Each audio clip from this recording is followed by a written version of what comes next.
আসসালামু আলাইকুম এভরিওয়ান। অপরাধ গল্পের ৮ নম্বর পার্ট। তো চলো বেশি কথা না কইয়া গল্প শুরু করা যাক।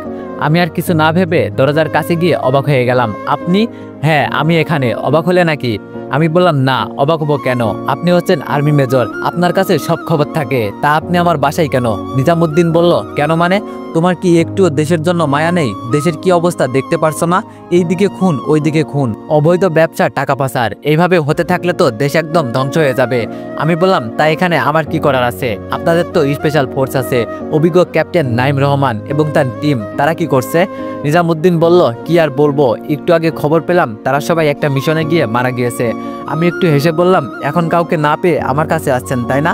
নিজামুদ্দিন বলল, না, তোমাকে আরো আগে থেকেই খুঁজতেছি। তুমি এবং তোমার টিম যা করতে পারে সেটা কেউ করতে পারে না। তুমি যাওয়ার পর দেশে ক্রাইম বেড়ে গিয়েছে। আমি বললাম, তো তাতে আমার কি? নিজামুদ্দিন বলল, তোমার কি মানে? তোমার এখন দেশের প্রয়োজন, ওই এসকে নামক মাফিয়াকে শেষ করতে। তুমি ছাড়া কেউ পারবে না। প্লিজ তুমি আবার জয়েন করো। আমি বললাম, না স্যার, আমি আর ওই কাজে জয়েন করব না, আপনি আসতে পারেন। নিজামুদ্দিন বলল, প্লিজ রিফাত, এমন করে মানা করিও না। তুমি ছাড়া ওই এসকে থামাতে কেউ পারবে না। তোমাকে আমাদের প্রয়োজন, প্লিজ জয়েন করো। আমি বললাম, কেন আমি জয়েন করব? প্রথমত, আমি দোষ না করার পরেও একটা মেয়ের মিথ্যা অপবাদে আমি আপনাদের কাস্টাডিতে ছিলাম। সেখানে আমাকে অনেক টর্চার করা হয়েছে। আমি বলছি আমি নির্দোষ, কিন্তু তারা কিছুই মানতে চাইছিল না। তারপর আমার কথা মতো যখন আমি নিজেকে নির্দোষ প্রমাণ করলাম, তখন আবার আমি কিছু না বলে চাকরিতে জয়েন করে নিজের সর্বোচ্চটা দিলাম। এতে আমার প্রমোশন হলো। কিন্তু প্রমোশন দিয়ে কি করব বলেন? আমরা হচ্ছি দেশের রক্ষা, দেশের নাগরিকের রক্ষার জন্য নিয়োজিত। যেখানে আমি আমার দেশের নাগরিক তো দূরে থাক, আমি আমার বাবাকে রক্ষা করতে পারলাম না। আমি আপনাকে আরও আগে থেকেই বলেছিলাম, আমার পুরো পরিবারের জীবনের ঝুঁকি আছে, আর তাদের নিরাপত্তা আমি নিজে দিতে চাই। কিন্তু আপনি আপনার মতো লোক রাখলেন। আমি এটাও বলছি আমি এক হাতে দুই দিক দেখব, কিন্তু আপনি আমার একটা কথাও শুনলেন না। তারপরেও এটা মানা যায়। যেই দিন আমার কানে আমার বাবার অ্যাক্সিডেন্টের কথা আসে, সেদিন আমি আপনাকে কতবার বলছি, হাত জোর করে বলছি, প্লিজ স্যার আমাকে যেতে দিন। আমার বাবার অ্যাক্সিডেন্ট হয়েছে, আমার পরিবার, আমার দেখার কেউ নাই। তখন আপনি আমাকে বললেন তোমার মিশন আছে, তোমাকে ছুটি দেওয়া যাবে না। অথচ আপনি আমাকে সারা মিশনটা পরিচালনা করতে পারতেন। এখন আপনি বলেন, আমার জায়গায় আপনি থাকলে কি করতেন? আমার কথা শুনে নিজাম স্যার মাথা নিচু করে রাখলো। তাই আমি সেই মুহূর্তে একটা সিদ্ধান্ত নিলাম, যে কাজ করি দেশ ও দেশের জনগণের নিরাপত্তার জন্য, অথচ নিজের পরিবার নিরাপত্তাহীন। তাই দেশের নিরাপত্তা বাদ দিয়ে পরিবারের নিরাপত্তার ভার নিতে এই চাকরি ছেড়ে দিলাম। নিজামুদ্দিন বলল, এখন কি তুমি আর চাকরিতে জয়েন করবে না? আমি বললাম, না, করব না। আমার কথা শুনে স্যার মন খারাপ করে উঠে চলে যেতে লাগলো। তখন আমি আবার ডাক দিয়ে বললাম, স্যার। আমার কথা শুনে স্যার পিছন ফিরে তাকিয়ে বলল, বলো রিফাত। আমি বললাম, আমি জয়েন করব না, ঠিক আছে, কিন্তু আমি আপনার সাথে আনঅফিশিয়ালি কাজ করব। নিজামুদ্দিন বলল, সত্যি? আমি বললাম, নিজামুদ্দিন বলল, তোমাকে যে কি বলে ধন্যবাদ দিব তা আমি খুঁজে পাচ্ছি না। কাজ কখন থেকে শুরু করবা? আমি বললাম, আমি তো কাজ অনেক আগে থেকেই শুরু করছি। নিজামুদ্দিন বলল, মানে? আমি তারপর স্যারকে সব খুলে বললাম। নিজামুদ্দিন বলল, নাইম এত বড় ধোঁকা দিয়েছে আমাদের সাথে? আমি বললাম, স্যার। তা মন্ত্রীর বিরুদ্ধে কিছু প্রমাণ আছে নাকি নাই? যদি না থাকে তাহলে আমরা তাকে শাস্তি দিতে পারবো না। আমি বললাম, স্যার আপনি কোনো চিন্তা করিয়েন না, আমার কাছে মোটামুটি প্রমাণ আছে। আর কিছু জোগাড় করে তারপর ওই দালালকে ধরবো। নিজামুদ্দিন বলল, আমার এই জন্যই তোমাকে ভালো লাগে। আচ্ছা আমি এখন আসি, ভালো থেকো। আমি বললাম, ওকে স্যার। তারপর স্যারকে বিদায় দিয়ে আমি আমার রুমে চলে আসলাম। আর আমার সহকারীকে ফোন দিয়ে বললাম, হ্যালো রানা। রানা বলল, ভাই বলেন। আমি বললাম, তোরা ভালো করে চোখ কান খোলা রেখে ডিউটি কর, তারা যে কোনো মুহূর্তে আক্রমণ করবে আমার পরিবারের উপর। রানা বলল, স্যার আপনি চিন্তা করবেন না, আমি সব সামলে নিব। আমি বললাম, আর ওই দিকের খবর কি? আর কোনো প্রমাণ পেলি? রানা বলল, আমার সহকারী খোঁজ লাগাচ্ছে। আমি বললাম, ও আচ্ছা, আমাকে নিয়মিত আপডেট দিবি। রানা বলল, ওকে ভাই। এটা বলে আমি ফোন কেটে দিয়ে কম্পিউটার নিয়ে বসে পড়লাম। এইদিকে দেরিন বলল, বাবা একটা কথা বলি। দেরিনের বাবা বলল, বল। দেরিন বলল, বাবা আমি রিফাতকে ভালোবাসি, তাকে বিয়ে করতে চাই। দেরিনের বাবা বলল, তুই এটা কি বলছিস? মাথা ঠিক আছে? দেরিন বলল, আমার মাথা ঠিক আছে। এখন তুমি তার পরিবারের কাছে আমাদের বিয়ের সম্বন্ধ নিয়ে যাবা। দেরিনের বাবা বলল, কিন্তু রিফাত তোকে ভালোবাসে। দেরিন বলল, ওইটা তুমি চিন্তা করিও না, যেটা বলছি সেটা করো। দেরিনের বাবা বলল, ওকে আমি যাবনি। জেরিন বলল, এই তো আমার লক্ষ্মী বাবা। এটা বলে জেরিন গাল টেনে দিয়ে দৌড়ে গেল। রাতে শুয়ে শুয়ে ফোন টিপতেছি, হঠাৎ অচেনা নাম্বার থেকে কেউ কল দিল। আমি কিন্তু চিন্তা না করে কল ধরে বললাম, আসসালামু আলাইকুম, কে বলছেন? ওই পাশ থেকে মেয়ে কণ্ঠে বলে উঠলো, ওয়ালাইকুম আসসালাম, আমি তোমার হবু বউ বলছি। আমি বললাম, সরি, রং নাম্বার, আমার এখনো বিয়ে ঠিক হয়নি। মেয়েটি বলল, না রং নাম্বার না, সঠিক নাম্বার, তুমি রিফাত না? আমি বললাম, তবে আপনি কি করে আমার নাম জানেন? মেয়েটি বলল, বারে আমার হবু স্বামীর নাম আমি জানবো না, এটা কেমন করে হয়? আমি বললাম, দেখেন আমি ফাজলামো করার মুডে নাই, আপনি কে বলেন তো, তা না হলে ফোন কাটছি। মেয়েটি বলল, আরে আরে ফোন কাটতে হবে না, আমি বলছি আমি জেরিন। আমি বললাম, ও তা আগের নাম্বারটা কই? জেরিন বলল, আছে, ওইটাতে টাকা নাই তাই এইটা দিয়ে কল দিছি। আমি বললাম, ও। জেরিন বলল, তা খাওয়া দাওয়া হয়েছে? আমি বললাম, হয়েছে, তোমার? জেরিন বলল, কি করো এখন? আমি বললাম, এই তো শুয়ে আছি, তুমি? জেরিন বলল, আমিও শুয়ে আছি। আচ্ছা, তোমার কি কোনো আক্কেল জ্ঞান নাই? আমি বললাম, এমনটা কেন মনে হলো? জেরিন বলল, এমনটা হবে না তো কি, তুই কেন ওই অহংকারী মেয়েকে সবার সামনে প্রপোজ করতে গেলি? আমি বললাম, ভালোবাসতাম তাই। জেরিন বলল, দেখলে তো ভালোবাসার প্রতিদান কেমন করে দিল। আমি বললাম, দেখলাম।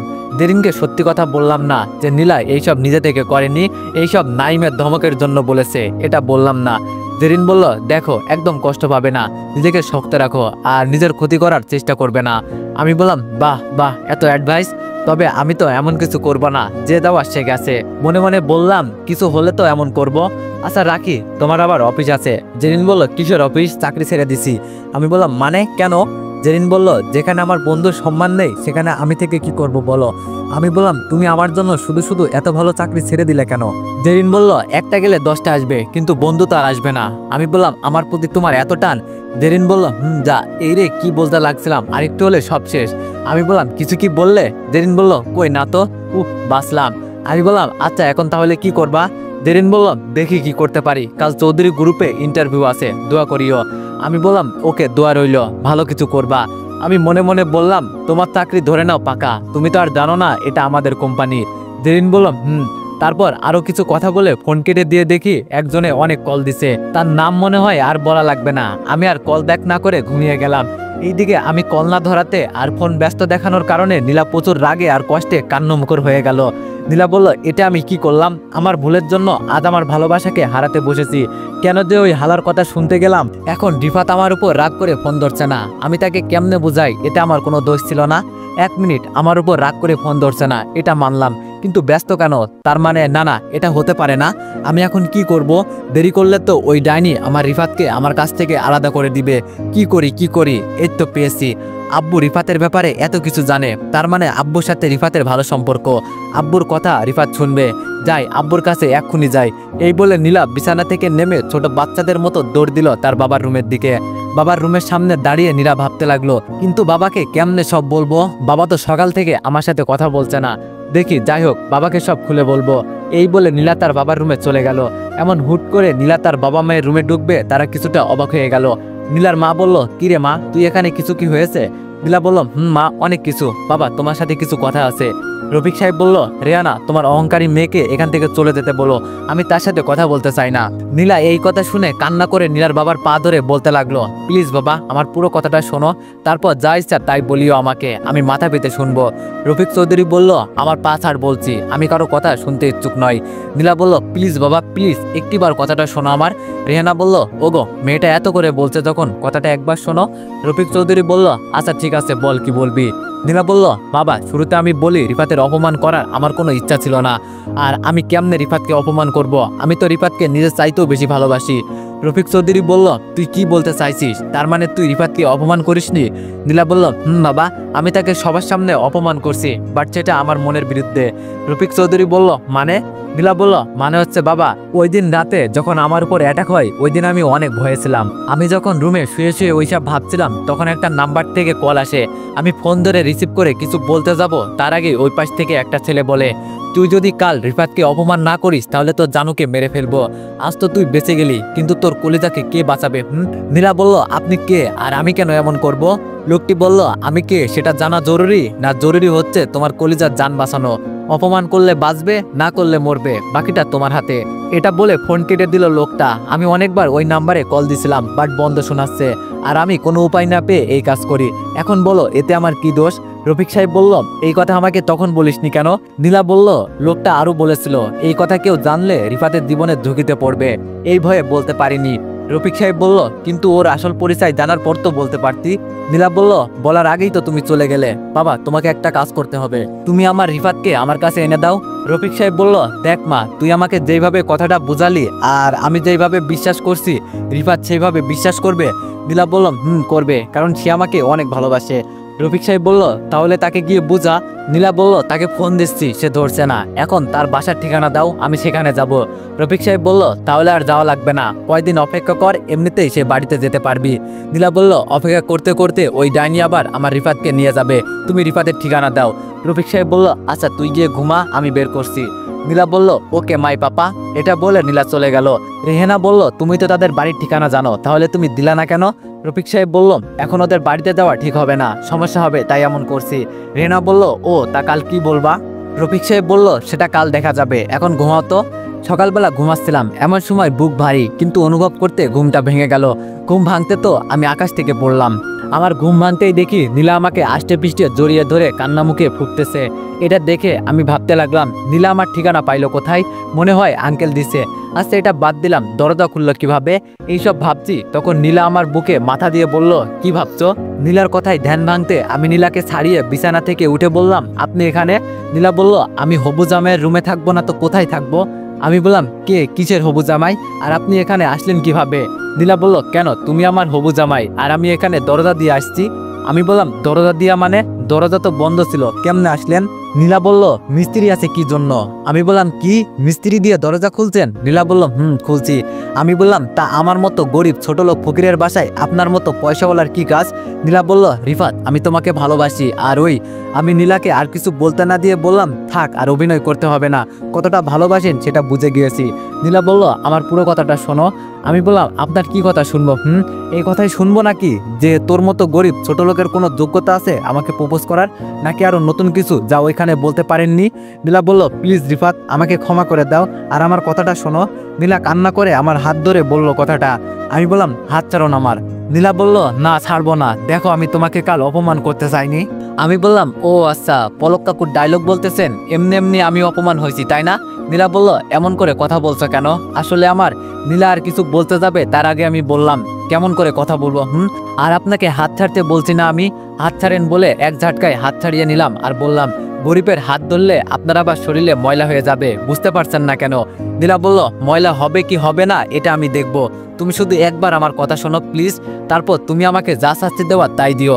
আমি বললাম, এত করে যখন বলছো দেখি বলেন কি বলেন। আমি তো সব জানি, তারপরে একটু ভালো করে শুনছে আর কি। তারপর নীলা আমাকে একে একে সব বলে দিল, আর আমিও শুনলাম, কিন্তু আমি তো নীলাকে একটা শিক্ষা দিব আগের ব্যবহারের জন্য। আর আমি দেখি আমার রাগ কি করে ভাঙাই, মনে মনে ভাবলাম। নীলা বলল, দেখো রিফাত, এখানে আমার কোনো দোষ নেই, সব দোষ ওই ছেলেটার। আমি বললাম, থাক, আর মিথ্যা বলতে হবে না। নীলা বলল, রিফাত, আমার কথাটা একটু বিশ্বাস করো, আমি সত্যি বলছি।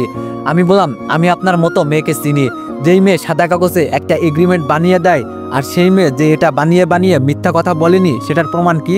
নীলা বলল, আমি সত্যি বলছি রিফাত, এইসব আমার ইচ্ছেতে করিনি, সব ওই। আমি আর কিছু বলতে না দিয়ে বললাম, থামেন, আর কত অভিনয় করবেন, একটু বলবেন আমাকে?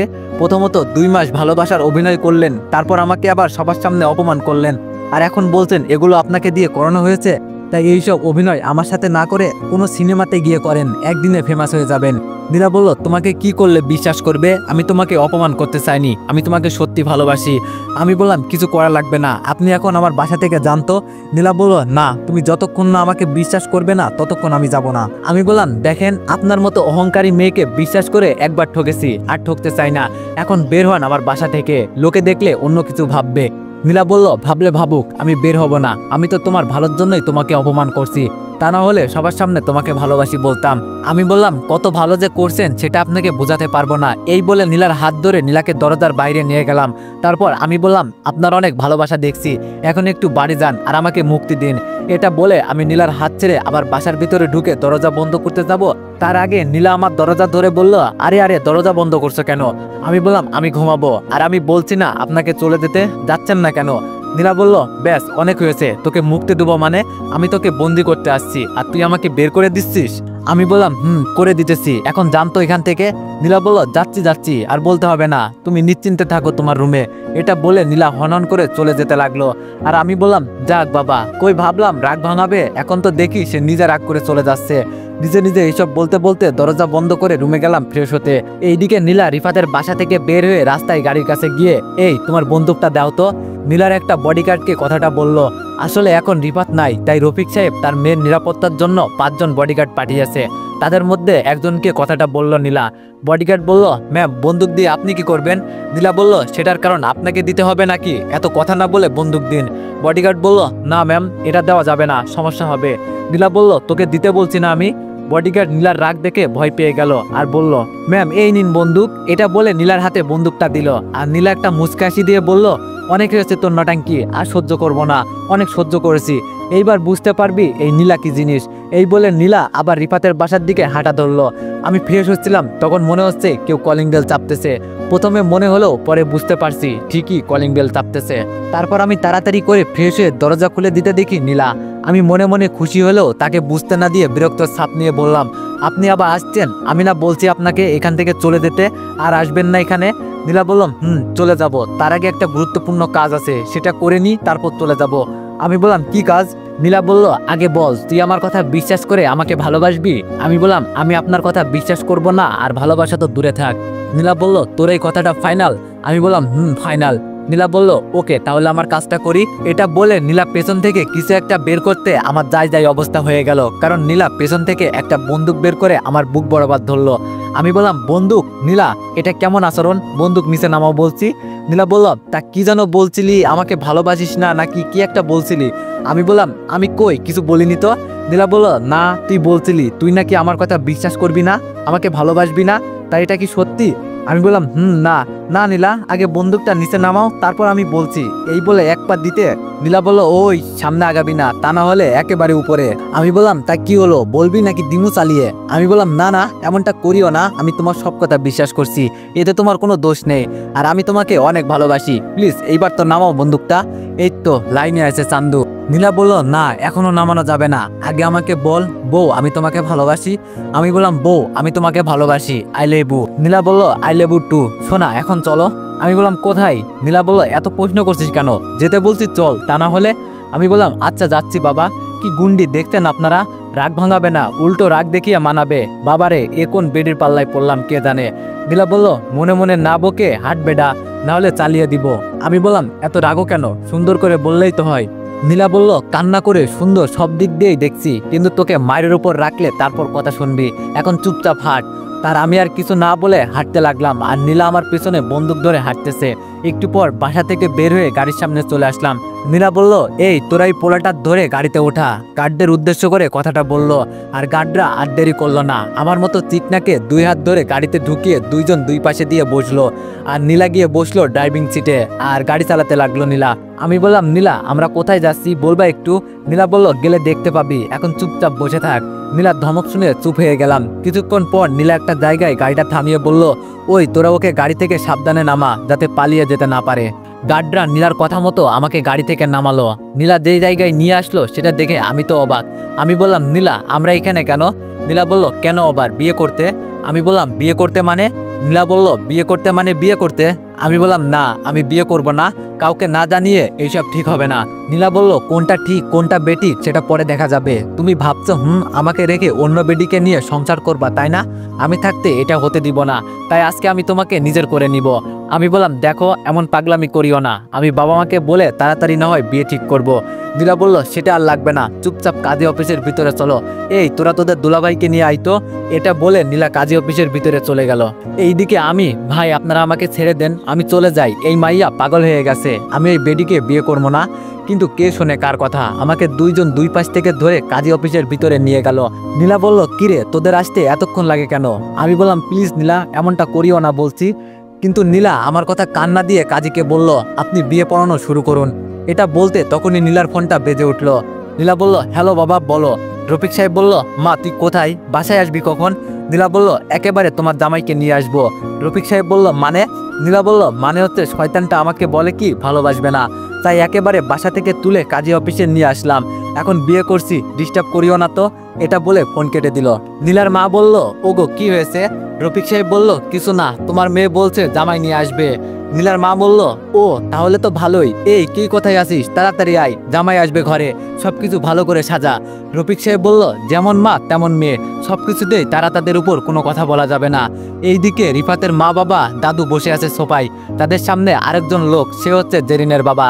জেরিনের বাবা বলছে, দেখেন ভাই ভাবি, আমার একটা মাত্র মেয়ে আপনার ছেলেকে পছন্দ করে, তারা কলেজেও একসাথে পড়ছে, রিফাত আর জেরিনকে ভালো মানাবে। এখন বলতে চাচ্ছি যে আপনারা কি আমার মেয়েকে আপনাদের বাড়ির বউ বানাবেন? মিরাজ চৌধুরী মানে রিফাতের বাবা, দেখেন আমাদের ইচ্ছে ছিল আমার বন্ধুর মেয়েকে আমার বাড়ির বউ করব। তবে আপনি যখন এসে বলছেন তারা একে অপরকে চেনে, আবার বন্ধু বটে, এবং আপনার মেয়েকে আমাদেরও মোটামুটি পছন্দ হয়েছে, এটা শুনে জেরিন লজ্জা পেয়ে গেল। কিন্তু রিফাত থেকে অনুমতি নিতে হবে, কেননা আজকালকার ছেলে মেয়ে বুঝতেই পারছেন। জেরিনের বাবা বলল, মিরাজ ভাই আপনি ঠিক বলছেন। মিরাজ চৌধুরী বলল, তাহলে আমি এখন জিজ্ঞেস করে দেখি। ওকে। তারপর রিফাতের বাবা বলল, নিয়াল তোর ভাইয়াকে একটা কল দে তো বাবা। নিয়াল বলল, ওকে বাবা। এটা বলে যখনই ফোন বের করে রিফাতকে কল দিতে যাবে, তার আগেই নিয়ালের হাতে থাকা ফোনটা বেজে উঠল। নিয়াল বলল, বাবা তোমার বন্ধু কল দিছে, কথা বলো। মিরাজ চৌধুরী বলল, দে তো, কি জন্য কল দিছে দেখি। তারপর নিয়ালের থেকে ফোনটা নিয়ে বেয়াত চৌধুরী বলল, কিরে রফিক দোস্ত, এতদিন পর কি মনে করে কল দিলি? রফিক চৌধুরী বলল, আরে রাগ তোর মনে টনে, আগে আমার মেয়ে একটা কাম করে ফেলাইছে। মিরাজ চৌধুরী বলল, কি কাম বেডা? রফিক সাহেব বলল, ভাই আমার মেয়ে বিয়ে করে ফেলাইছে মনে হয়। মিরাজ চৌধুরী বলল, ও তাহলে তো ভালো কথা, তাহলে বিয়ের দাওয়াত কখন দিবি শুনি? রফিক সাহেব বলল, আরে ভাই কার সাথে বিয়ে করেছে সেটা আগে শোন। মিরাজ চৌধুরী বলল, বল। রফিক সাহেব বলল, তোর ছেলেকে। এটা বলতে মিরাজ চৌধুরী চিৎকার দিয়ে বলল, কি? রফিক সাহেব বলল, তুই ঠিক বলছিস তো ভাই, কেমনে কি? রিফাত তো আমাদের কিছু বললো না। রফিক চৌধুরী বলল, কেমনে বলবে, আমার মেয়ে তো এইসব করছে তোর ছেলেকে জোর করে তুলে নিয়ে গিয়ে বিয়ে করতে। মিরাজ চৌধুরী বলল, ভাই তাহলে আজ বিকেলায় কথাবার্তা কইতে হইব, না হলে এরা কি থেকে কি করে নিজেও জানে না। রিফাত সাহেব বলল, তুই ঠিক বলছিস ভাই। এটা বলে ফোন কাটতে জেরিনের বাবা বলল, কিছু কি হয়েছে? মিরাজ চৌধুরী বলল, না তেমন কিছু হয়নি। তাহলে আপনার ছেলেকে কল দিন। মিরাজ চৌধুরী বলল, আসলে আমি এইমাত্র জানলাম আমার ছেলের পছন্দ আছে, আর সে এই বিয়ে করতে পারবে না। এটা শুনে জেরিন দাঁড়িয়ে বলল, না রিফাতের কোনো পছন্দ নেই।